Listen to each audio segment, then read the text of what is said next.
Assalamualaikum warahmatullahi wabarakatuh. Ketemu lagi dengan video pembelajaran kali ini. Kita akan membahas tentang sel elektrolisis. Nah, apa itu sel elektrolisis? Sel elektrolisis adalah sel yang menggunakan arus listrik untuk melangsungkan reaksi tidak spontan atau kalau bahasa simpelnya, sel yang menggunakan arus listrik untuk melangsungkan sebuah reaksi kimia. Nah, ini kebalikan dari sel volta. Kalau sel volta kan dari reaksi kimia menghasilkan listrik. Sekarang dibalik, listrik digunakan untuk menjalankan reaksi kimia.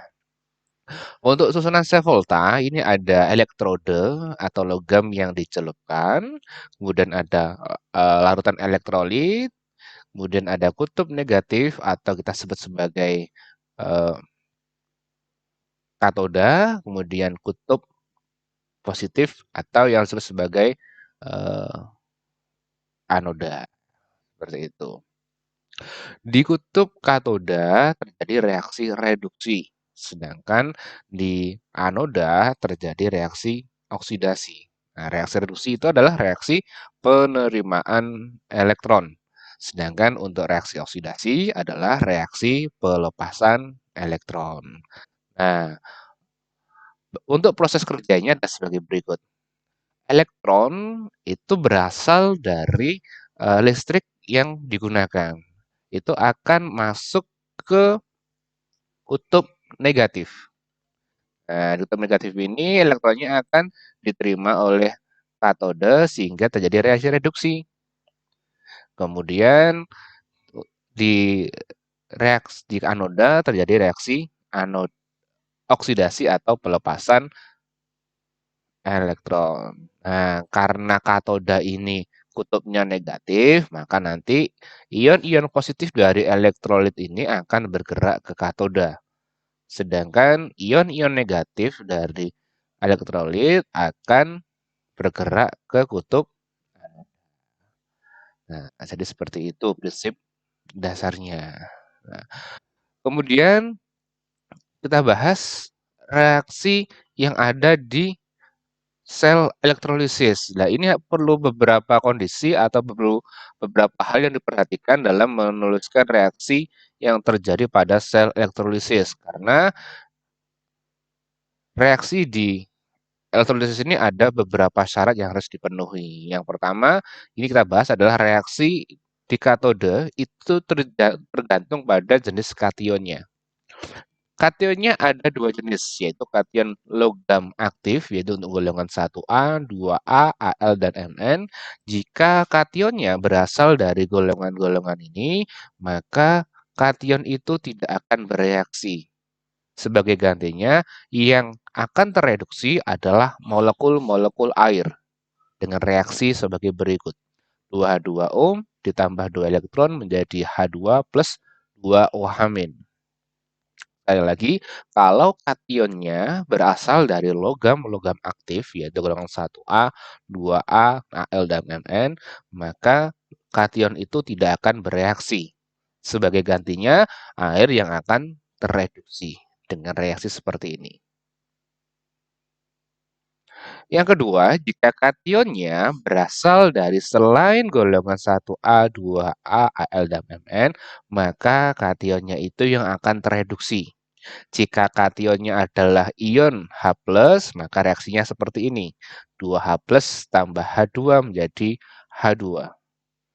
Jika kationnya berupa logam dengan simbol L dan muatannya X+, maka jumlah elektronnya ini akan sesuai dengan muatannya dan akan berubah menjadi logam. Misalnya nih, ada logam Fe3+, maka nanti elektronnya juga akan sesuai dengan muatannya yaitu 3. Seperti itu. Untuk reaksi di anoda itu tergantung pada jenis anoda dan anionnya. Ini agak banyak ini. Yang pertama, jika anodanya berupa inert atau tidak mudah bereaksi, yaitu ada 3, ada PT, AU, dan C, maka reaksi yang terjadi adalah airnya yang akan teroksidasi. Contoh 2H2O menjadi 4H plus O2 dan 4 elektron. Kemudian kalau anionnya berupa sisa asam atau OH, maka reaksinya seperti ini. X- jadi X2 plus 2E. Kalau OH jadinya 2H2O plus O2 tambah 4 elektron. Untuk anoda tidak inert, terjadi oxidasi yaitu L menjadi L plus tambah X-. Contoh ini ada reaksi NaCl dengan elektroda grafit. NaCl dan elektroda grafit. Grafit ini adalah elektroda non-reaktif yaitu C atau inert. Kemudian ada NaCl, kita ionkan dulu yaitu Na plus dan Cl-.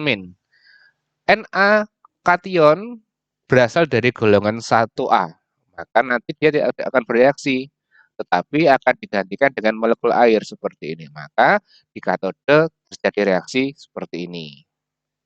Untuk anionnya Cl, Cl adalah sisa asam lain atau tidak tidak inert. Nah, maka jadi ini reaksinya. Kita pakai apa panduan ini yaitu 2X- menjadi X2 plus 2 elektron sehingga reaksinya jadi 2Cl- plus Cl2 ditambah 2 elektron. Oke, mungkin akan lebih mudah jika kalian sering-sering melakukan latihan reaksi sel elektrolisis. Dan ini harus kalian pahami untuk panduan eh, reaksinya. Oke, sekian untuk video kali ini. Terima kasih atas perhatiannya. Assalamualaikum warahmatullahi wabarakatuh.